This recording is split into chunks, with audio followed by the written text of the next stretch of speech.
Welcome back to the Foundation. This is Swaytoven, and you probably seen like some shorts that didn't go too in depth, right, without being like understandable about like mid-side placement when you're trying to get like separation and stuff with your sounds.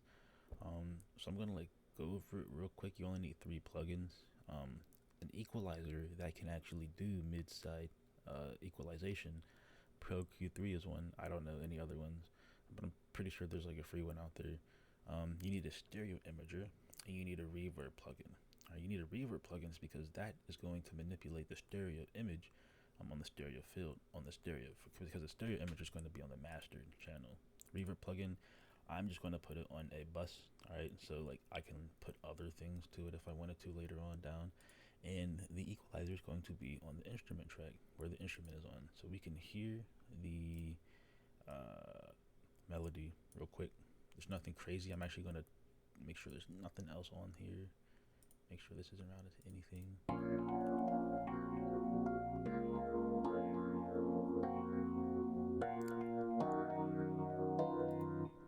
All right, there you go.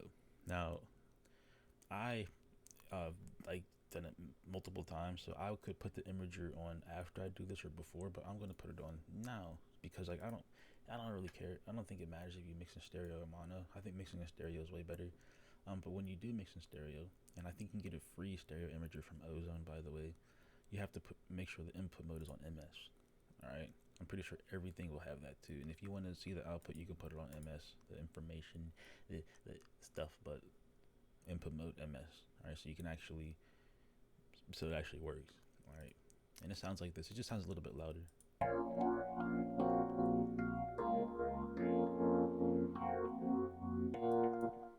Okay, all right.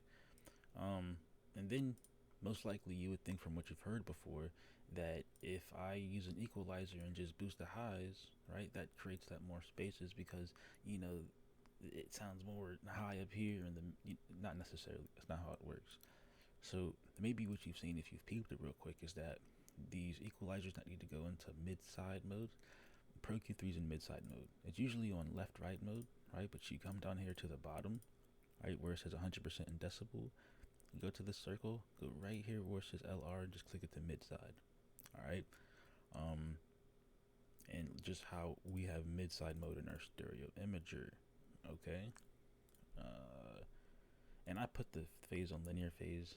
I don't know much about it. I could probably look into it. I hear a difference when I work with like vocals and stuff like that, which are just my own vocals. But yeah, because I'm just still trying to learn some things. But what's important and cool about this equalizer is that, yeah, boosting that high wasn't necessarily wrong, but you can also change this stereo placement, much how we, are in stereo mode.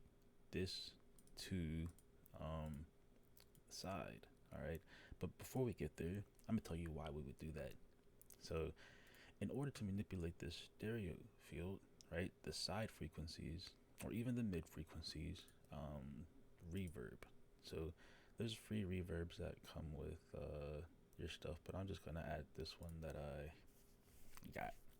Doesn't really matter. Just to make a point, I just want to show it how it works. Um, and I put it on a different one. So if I had multiple instruments, I could just route it to this, but I only have one, so I'm going to route it to the reverb. All right, and the reverb is going to work.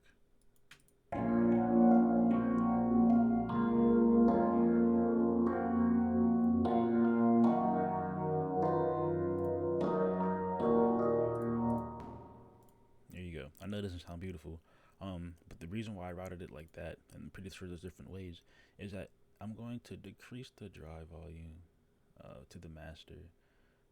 So you only hear the reverb that we're about to manipulate because that's the side. That's what's actually going to create that space. So this is what the reverb just sounds like.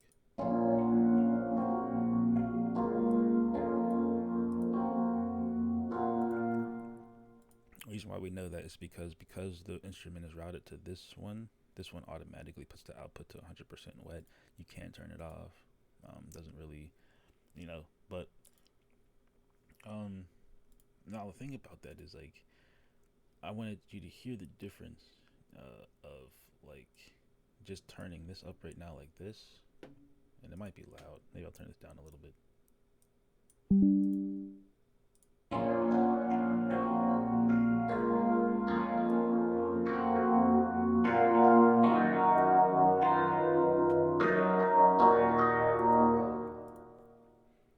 Opposed to when I finally changed the stereo placement of not just the equalizer, of not just having a stereo imager on the master, but change the stereo placement of the band itself to side.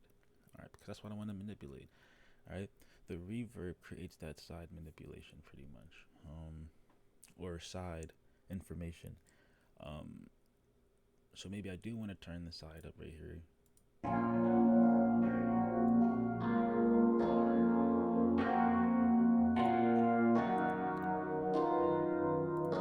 opposed to it being in stereo, which I'm about to play right now. So we hear the difference.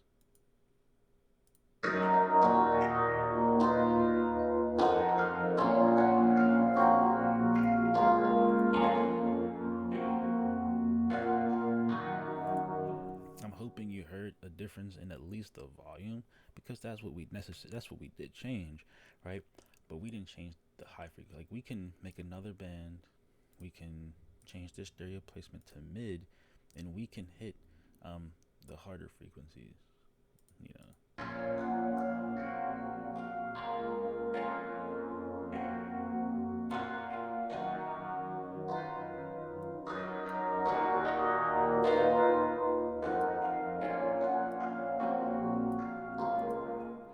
And let's just say, for all intents and purposes, the mids is like um, just the heavier frequencies. I don't know how to explain it. It's what's going to make the, in my opinion, whatever sound you're using sound like what it's gonna. It's the sound that sounds full basically. Because if I turn the mid up, it's gonna sound more full.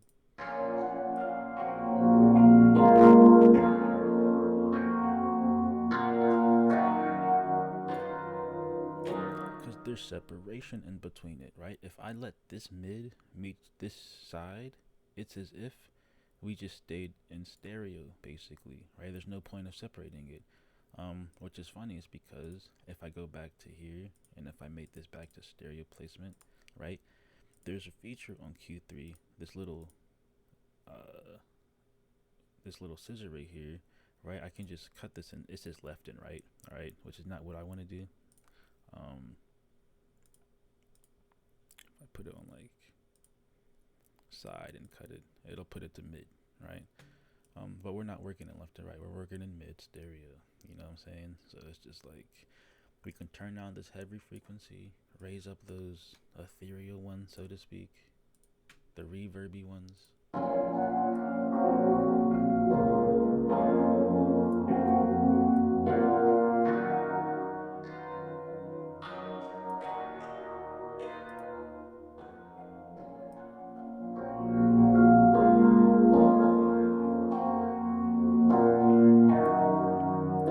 What makes it easy, I just say that the mid is like, I don't know where most of the sound is coming from, I guess, right? That's why it sounds louder, I suppose.